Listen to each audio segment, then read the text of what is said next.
finalement ne sont pas encore dans les usages, pas encore dans les mentalités dans les PME, et qu'on considère que le dialogue social peut changer les mentalités. Et aussi qu'un accord, c'est très différent, comme on disait tout à l'heure, d'une décision unilatérale de la direction.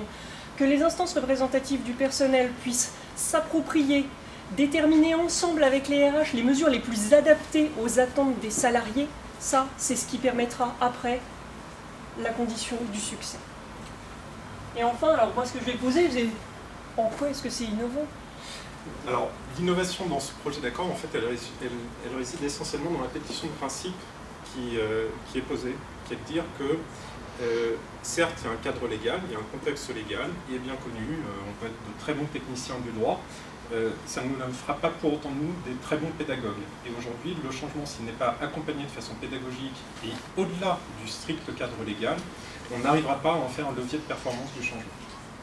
Alors, ceci étant, ça ne se fera pas en claquant des doigts, et donc il y a des conditions de succès qui sont nécessaires. Tu me poses la question ou pas? Oui, je te pose la question. Donc oui, en effet, les conditions de succès reposent aussi avant tout sur la capacité à chaque acteur de s'approprier les éventuels outils qu'on leur met à disposition. Faut savoir que, hélas, souvent, la nature étant ainsi faite, de plus en plus dans les entreprises, et là, on ne peut pas le qualifier juste pour les PME, puisque c'est dans toutes les entreprises, il y a une forme d'individualisation grandissante et les intérêts individuels tendent de plus en plus à primer sur un intérêt collectif. Et c'est aussi valable pour la vision lors de changements. On a une vision souvent individuelle et pas forcément une vision collective.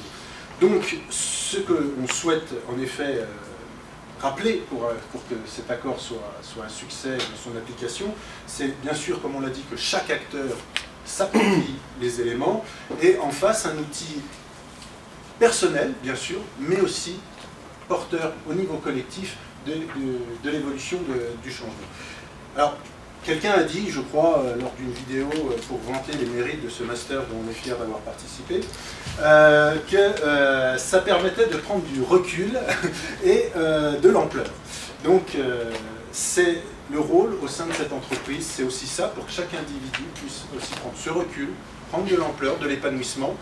Et par exemple, alors, on s'est un peu mis à la place des éventuels signataires ou non d'un tel accord.